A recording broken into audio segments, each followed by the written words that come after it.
सबको पता करना चाहिए। 25 साल की उम्र में आप वीआरएस ले सकते हैं, ऐसा मैंने बिल्कुल क्लियर स्पष्ट शब्दों में पढ़ा है कि आप 25 वर्ष की उम्र में वीआरएस ले सकते हैं। और वीआरएस में आपको आप 25 साल की नौकरी के बाद में आप वीआरएस ले सकते हैं, लेकिन पेंशन तब स्टार्ट होगी जब आपकी उम्र 60 वर्ष होगी। तो इस पर क्लैरिटी चाहता हूं। मेरी उम्र 50 साल की हो जाएगी जब मैं 25 साल की नौकरी करूंगा। तो अगर मैं उस समय परिस्थिति बस वीआरएस एक्सरसाइज करता हूं तो मुझे पेंशन 10 वर्ष पश्चात मिलेगी।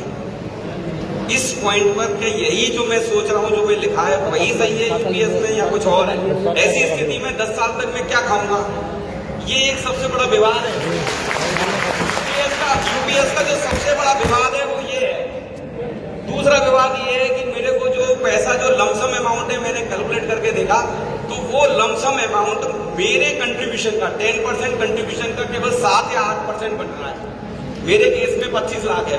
मैंने मतलब एक एक्सेल सीट पे कैलकुलेट करके देखा, मेरे केस में 25 लाख है, जबकि मेरा इंडिविजुअल कोर प्लस अगर मैं 60% जो मैं 45% जो मेरा है वो करीब 2-2.5 करोड़ होगा, यानी कि मेरा 10% भी मुझे वापस नहीं मिलेगा, 7-8% वापस मिलेगा।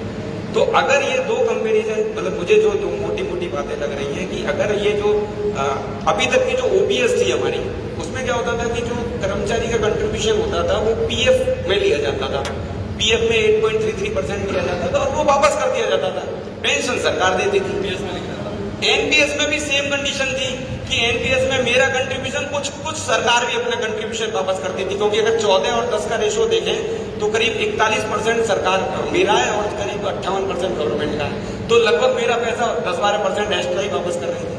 यूपीएस में क्या हो रहा है कि मुझे केवल 7 या 8% पैसा वापस किया जा रहा है जो मेरा जमा है।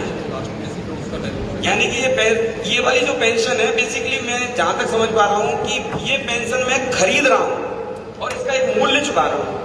मूल्य चुकाने का मैंने जैसे अपने लिए कैलकुलेट किया तो मैं इसका मूल्य कितना चुका रहा हूं, मैं इसका जो मूल्य करीब 2 करोड़ रुपए चुका रहा हूं। यानी कि 2 करोड़ रुपए मुझे देने पड़ रहे हैं, तब मुझे ये गारंटेड पेंशन स्कीम मिल रही है। हालांकि मैं 2 करोड़ नहीं चुकाऊंगा तो ये निश्चित है कि मेरी पेंशन कम होगी, लेकिन सरकार ने जबरदस्ती हमें इस पशु पेश में डाला है कि हम ये कैलकुलेट करने के बाद में 2 पेंशन स्कीमों में से एक चुने।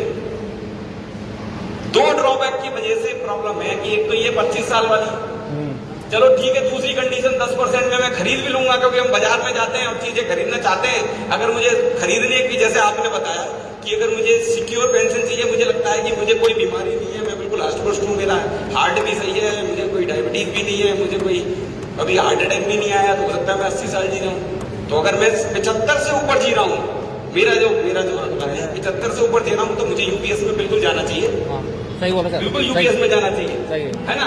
और अगर मुझे लगता है मैं तो 60-65 जैसा भारत में जो एवरेज एज है, मैंने उस पर भी कैलकुलेशन करके देखा, 10-20 वेबसाइटों पे देखा, वर्ल्ड एज मीटर देखा जिसमें भारत का आकलन करा गया। तो भारत में एक मेल कर्मचारी की जो एज वो 67 ईयर है, और अगर फीमेल की बात करें तो तकरीबन 70 साल है, जो एवरेज है। ऐसा नहीं कह रहा मैं सभी लोग 67 और 70 की उम्र में एक्सपायर हो रहे हैं।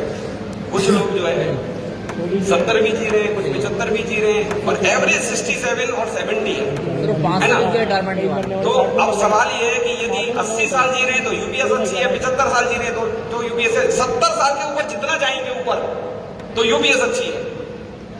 और सब 65 जी रहे हो तो फिर 5 साल बाद लेकिन ये कैलकुलेशन करने को हमें बाध्य कर दिया पकड़ में कि भाई हम ये कैलकुलेशन करते रहे कि मैं कितना जीऊंगा। यूपीएस कैलकुलेटर भी ये मांग रहा है, व्हाट इज योर लाइफ। वो तो ये भी पूछ रहा है कि अपनी पत्नी कितनी जीवित रहेगी, वो तो ये भी पूछ रहा है।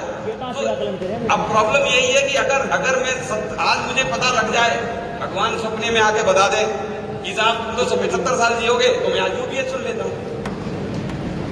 लेकिन अगर मैं साइंटिफिक डाटा देख रहा हूँ कि नहीं साहब, वर्ल्ड मीटर तो कह रहा है कि भारत में जो है एवरेज एज 67 साल है, चलो ठीक है, हम अच्छा खा रहे हैं, अपना अच्छा पहन रहे हैं, तो शायद हम 70 साल पे 72 साल जी जाएंगे। तो उस कंडीशन में भी यूपीएस से बीट आउट नहीं हो रहा, क्योंकि मैं करोड़ों रुपए देकर इसको खरीदना पड़ रहा है।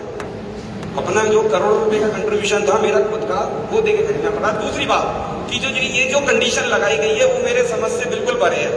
कहीं भी वीआरएस जो होता है, वीआरएस का मतलब है वॉलंटरी रिटायरमेंट प्लान, यानी कि हम वीआरएस इसलिए ले रहे हैं कि हम जो है समर्थ नहीं है, पारिवारिक कंडीशन की वजह से, सामाजिक की दशा में, मेरे खुद के स्वास्थ्य या मेरे परिवार के किसी सदस्य के स्वास्थ्य की वजह से उस कंडीशन में मजबूरन मुझे नौकरी छोड़नी पड़ रही है, तो अगले दिन से मैं क्या मुझे मिलेगा, इसमें स्पष्ट लिखा है, मैं आपको पढ़वा दूं, नहीं साफ लिखा है कि आपको वीआरएस तो 25 साल में दे दिया जाएगा, उस कंडीशन में पेंशन ऐसे ही मिलेगी 50% ऑफ लास्ट बेसिक, लेकिन वो स्टार्ट होगी 60 वर्ष की उम्र होने पर।